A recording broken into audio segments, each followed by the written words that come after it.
This is the Onewind zippered windsock. I'm going to try this out today. They have several different versions of it.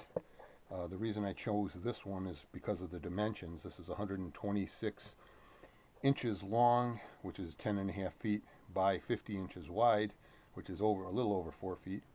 And I have a 12-foot Dutch wear hammock. So we will see how this works with that. Supposedly you can use this with a 11 or 12-foot hammock, so we will just put it to the test. And there's our Dutch wear 12-footer with the amplify underquilt. And now I will put this windsock on and see how it works. This is the head end of the windsock. Here it has the ventilation windows in it, and there is a large opening on the end. And what you do is you unsnap the foot end, and starting with the head end here, you run it over the entire thing and over the ridgeline.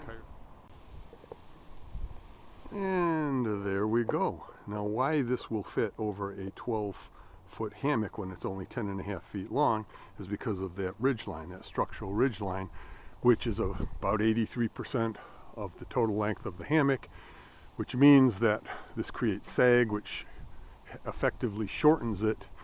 So this is actually like close to 10 feet in length with that sag in it. So I've got a few inches to spare on either end. Now we will see when I get in if this pulls down, and some people have reported that when they get in this pulls down. So we will see if that's going to be an issue here. So there is a zipper on one side, horizontal zipper, and then there is a large opening on the bottom which you can cinch closed. And here's the hammock and the underquilt. And of course, as you can see, they're all various shades of olive green. So that can be a problem. I just have to make sure I get into the hammock. All right, so we're inside now, and this fits pretty well. Lengthwise, it's okay. There's enough width in here, but my butt is hanging out the bottom. That opening at the bottom where I would need to cinch it up. I can't really cinch it up, so I've got about 6 inches of my butt hanging through. I do not want uncovered buttocks out in the wild. Aside from basic good manners, it's also good survivalist techniques. Don't let your buttocks hang out in the wild. So the bottom part here is cinched down, but it doesn't, there's not enough material to go underneath me, so my butt's still hanging down 5 or 6 inches, but this pretty much is pulling up against the side of the underquilt, so I think it's cutting off any airflow, or the majority of airflow that might be coming up from the bottom. And if I put an underquilt protector on here, which I just recently purchased one, that should probably do a pretty good job of holding in more heat. My suggestion to Onewind is, more material to cover the bottom part, because there's just not enough. I've got a great big opening under there. I'm sure the upper part will work fine. It's not a deal killer, but it's something that probably you don't want to have if you can avoid that. I could probably adjust the structural ridge line and make it a little bit longer, and that would reduce the sag, but that would also make the hammock a little bit longer. I don't want to risk not having enough length with the windsock, and I kind of like the sag for comfort anyways, so I'll just let my butt hang down, and I'll just cover it with probably an underquilt protector and call it good. If you have a shorter hammock, like a 10 or 11 footer, it might not be an issue. With a 12 footer, you got to start worrying about stuff like that. The bottom line is, honestly, this needs to have a little bit more material on it to cover my butt. But I'm glad that the under part opens up like that, otherwise it might be stretching this and ripping it. So it's a compromise, and given that this is not a Onewind hammock, so I'm using dissimilar gear and making it work together. I do feel some breeze coming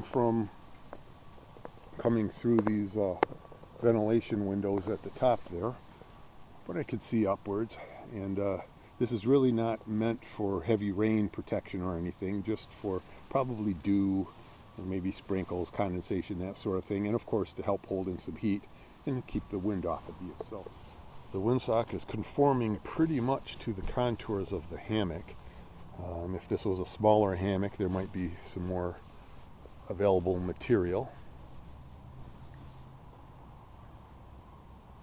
But this isn't too bad. There's plenty of room in here.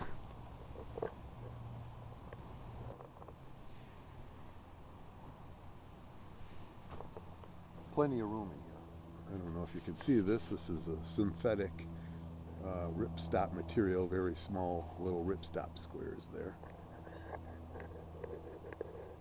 And I'm sure this material is probably breathable, and being very thin and lightweight, it's probably easy to puncture it or get a spark from a fire to burn a hole in it.